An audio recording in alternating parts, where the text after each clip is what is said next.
গণিত ক্লাস। আসসালামু আলাইকুম ভিউয়ার্স, আমি মাহতি রশিদ। আজকে আমি ষষ্ঠ শ্রেণীর বীজগণিতের অনুশীলনী 5 এর এই যে সমীকরণ গঠনের কিছু অঙ্ক করব, যেগুলো করলে এই 13 থেকে 18 পর্যন্ত সব করা যায়। সমীকরণ গঠন করে সমাধান করো আর কি। হ্যাঁ, আচ্ছা, ওকে। কয়টা নিছো স্লাইডে? স্লাইডে 13, 14, 15, 16 ও 18 নাম্বার আজকে আমরা করব। আচ্ছা, ওকে, ফাইন, শুরু করো।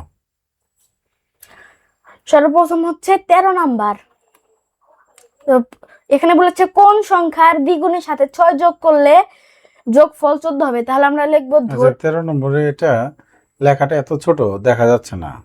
লেখাটা তুমি কি একটু বড় করতে পারবে? এটা হ্যাঁ, হ্যাঁ আচ্ছা, এটা হলো দুইভাবে বড় করা যায়। হ্যাঁ, এই যে এইখানে দিলে এটা সিলেক্ট হয়ে যাবে। সিলেক্ট হলে এটা এইভাবে টেনে এটা এই ভুঁড়ে দিলে সুবিধা হলো কি, লেখাটা এমনি একটু রেজলিউশন কম। এখন সুন্দর হচ্ছে না? হ্যাঁ, এখন করো, তোমাকে ধন্যবাদ।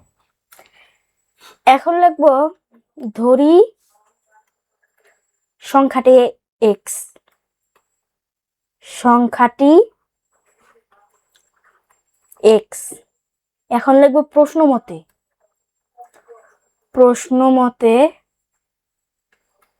কমা, তারপরে কোন সংখ্যা, তাহলে এক্স কোন সংখ্যার দ্বিগুণ, তাহলে 2x সাথে +6 সমান 14।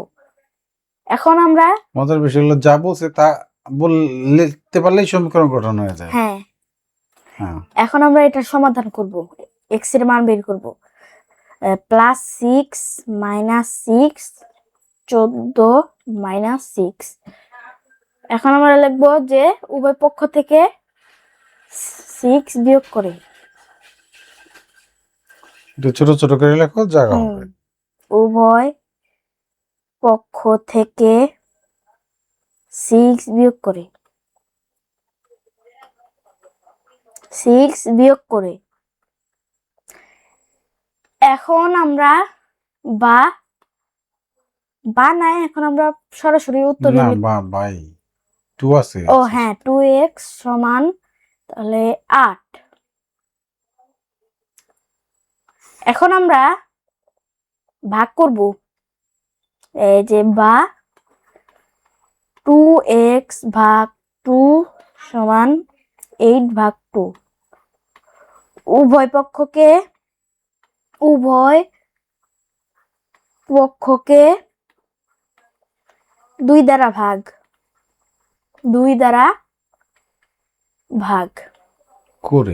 করে, আচ্ছা, ভাগ করে পরে লিখব।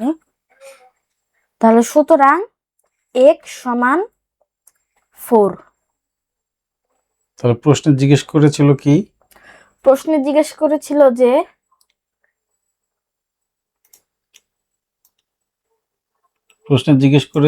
কোন সংখ্যার দ্বিগুণের সাথে কোন সংখ্যা। তাহলে তুমি এভাবে লিখে দাও, সুতরাং সংখ্যাটি 4।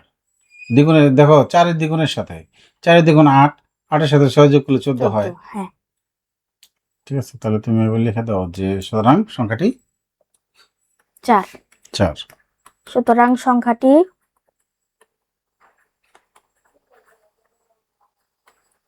4। এখন আমরা তারপরের অঙ্কে চলে যাব। এটা ক্লিয়ার করে নাও। না, এইভাবে ক্লিয়ার হবে না, এটা যেহেতু আগের সেভ করা। এই যেটা দিয়ে এটা মাঝখানে করলে, আর এটা আরেকটু সরায় নাও।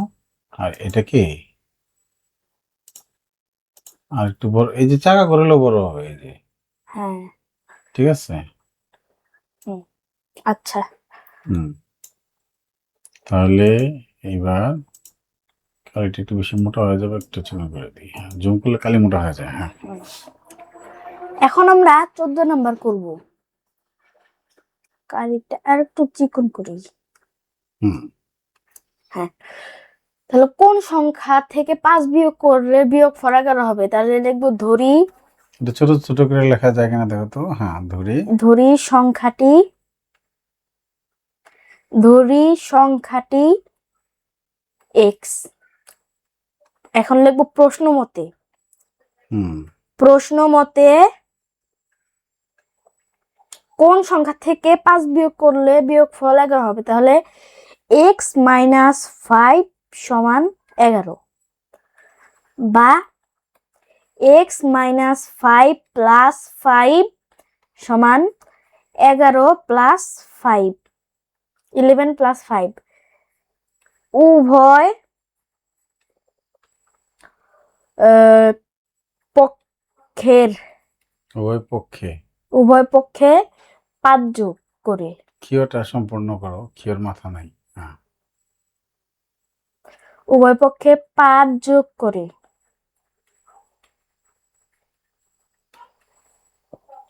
বা না, এখন আমরা সুতরাং দিয়ে উত্তরই লিখতে পারবো। শেষ লাইনে সুতরাং হ্যাঁ, আর কি আছে। সুতরাং x সমান 16। তাহলে 16 থেকে 5 বিয়োগ করলে 11 হয়। ও আচ্ছা, তাহলে সংখ্যাটি 16। সংখ্যাটি বানানটা ঠিক করে দাও। সংখ্যাটি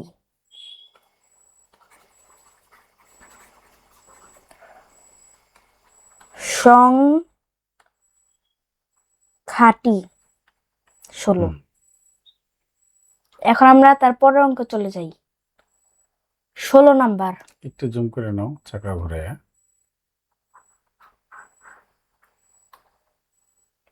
হুম হ্যাঁ, 16 নম্বরে বলেছে কোন সংখ্যার 4 গুণের সাথে 3 যোগ করলে যোগফল 23 হবে? তাহলে আবার লিখবো যে ধরি সংখ্যাটি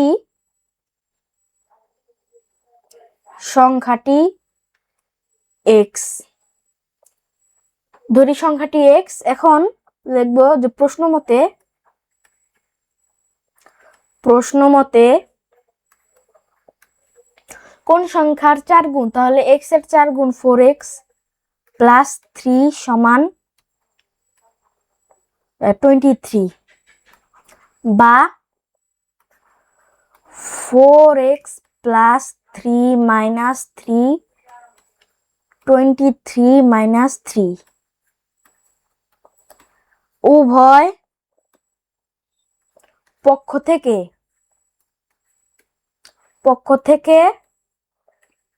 3 বিয়োগ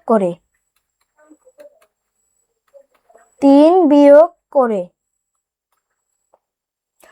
বা 4x সমান 20। এখন ভাগ করব 4x ভাগ 4, 20 ভাগ 4। এখন লিখবো উভয়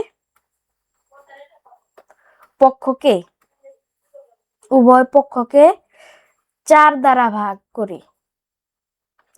4 দ্বারা ভাগ করে, সুতরাং x সমান 5। তাহলে প্রশ্নটা কি ছিল? কোন সংখ্যার 4 গুণের সাথে 3 যোগ করলে সংখ্যাটি যোগফল 23 হবে? তাহলে 4 5 20 হুম আর যোগ 3 23 হুম হয়ে গেছে। সুতরাং নির্ণয় সংখ্যাটি বা সংখ্যাটি 5। গুড। এখন আমরা তার পরের অঙ্কে চলে যাব। আর এই অঙ্কগুলো কিন্তু এই 17 আর 18 হচ্ছে ইম্পর্টেন্ট একটা অঙ্ক, ইম্পর্টেন্ট দুইটা অঙ্ক। তো 17 নাম্বার দেখি আগে কি বলেছে। একটি কলমের দাম যত টাকা তা থেকে 2 টাকা কম হলে দাম হতো 10 টাকা। কলমটির দাম কত? তাহলে আমরা লিখব ধরি সংখ্যাটি x, কিন্তু লেখা যাবে না, আমাদের লিখতে হবে ধরি কলমের দাম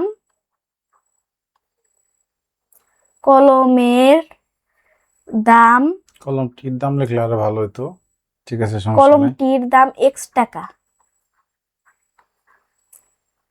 এখন লিখব বা প্রশ্ন মতে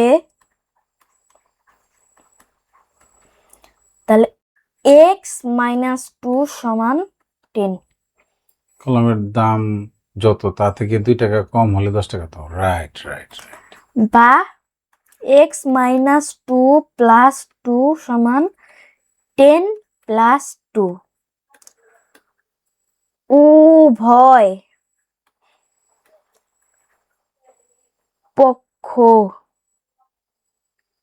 পক্ষে 2 যোগ করি।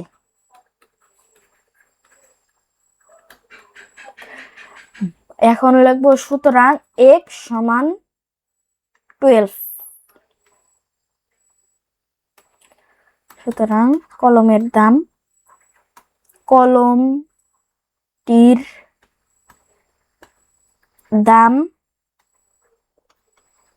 12 টাকা। তো 12 টাকা থেকে 2 টাকা কম হলে 10 টাকা হতো, মিলে গেছে, হ্যাঁ। তার মানে হয়েছে। 18 নাম্বার শেষ অঙ্ক, একটু বড় করে নেই। হ্যাঁ,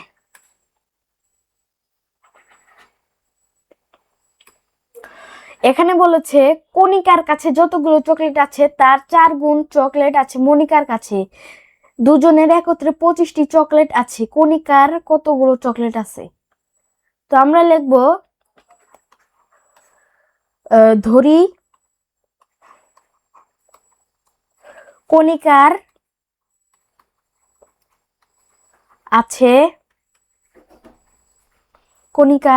চকলেট আছে, আমি আছে লিখলাম, কণিকার চকলেট আছে লেখো, শেষে টি থাক।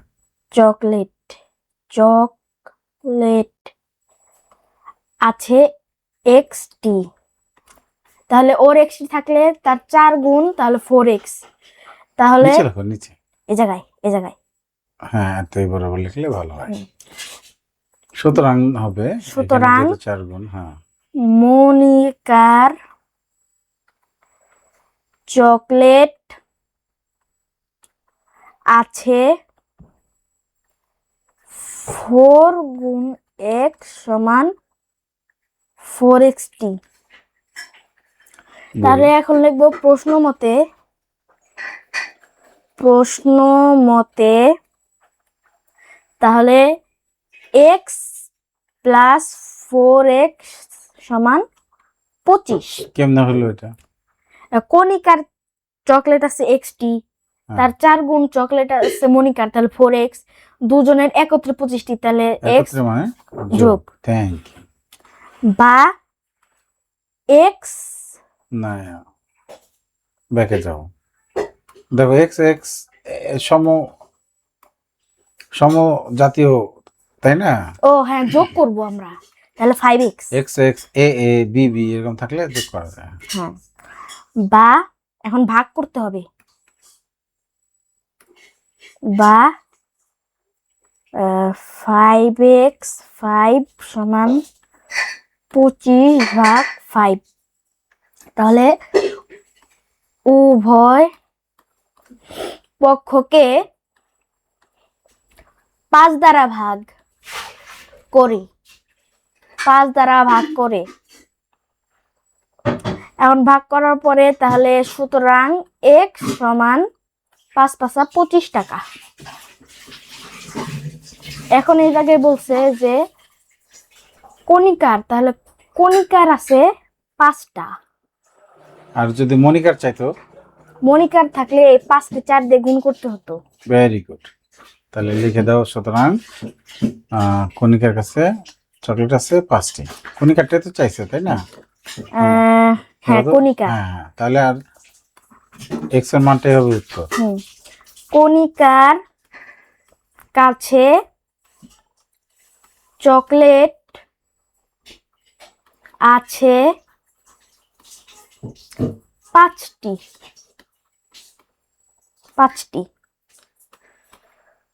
তো আজকের মতো এইটুকুই রইলো। তো আমরা সামনে আরো নতুন ক্লাস নিয়ে আসবো, নতুন অনুশীলনী করব। আল্লাহ হাফেজ।